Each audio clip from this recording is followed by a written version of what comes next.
Andy Johnson, Minnesota State University, looking at interventions for word identification. We have a student who is struggling with reading. We want to create an intervention.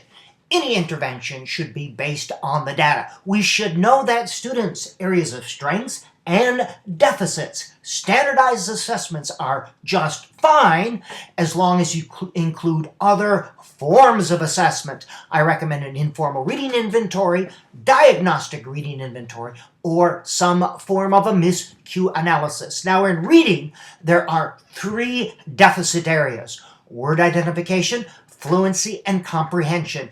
Each one should be addressed separately. This one focuses on just this video, word identification. Now, traditionally, if a child was struggling with reading or word identification, the intervention focused mostly on word identification.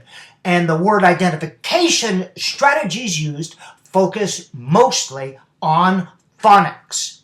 A comprehensive reading intervention targets one or all of the specific deficit areas, depending on the data, and it attends to all 10 essential elements. Phonics, yes, but the other 10 as well. These are concepts in print, phonemic awareness. These 2 are discontinued once the student is reading comfortably at the first grade level. Emotion and motivation, phonics, as well as word identification skill strategies. Notice that phonics is listed twice. Discontinued word identification once the student is reading comfortably at about the 3rd grade level, but it is continued as a word identification strategy as part of a vocabulary. Fluency, vocabulary, comprehension, writing, and literature. This should all be a part of an intervention program. If we're focusing on one area, a little bit more, but all should be included. Now, a comprehensive reading intervention focuses not simply on one word identification strategy, but all 6 strategies. Phonics is important, yes it is, but we must develop students' ability to use all 6 word identification strategies. Phonics is important. Nobody thinks it is not. It is one of 3 cueing systems. We must simultaneously develop all 3 cueing systems. We do not want any cueing system to atrophy. The traditional bottom-up view of reading, the phonological view of reading, said that information flows from the text to the thalamus. We use the phonological processing mechanism, and then it goes into the cortex. Brain imaging studies tell us there is almost 10 times more information flowing from the cortex down to the thalamus than the thalamus up. That means we're using what's in our head to understand what's on the page. Further, we use not only the phonological cueing system, but we use syntax, which is word order and grammar, and we use semantics or context to understand words and ideas as we are reading.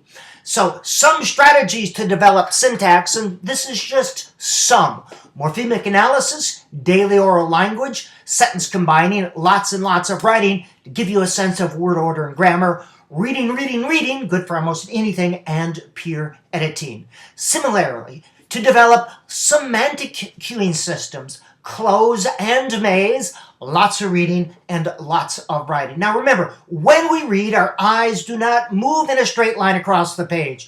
They make skips from word to word called saccades. They also skip words, repeat words, and fixates on words.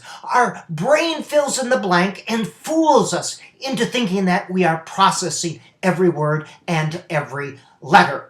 The brain creates the illusion of a smooth line in every word. Eye fixation only occurs on about 60% of the words we read.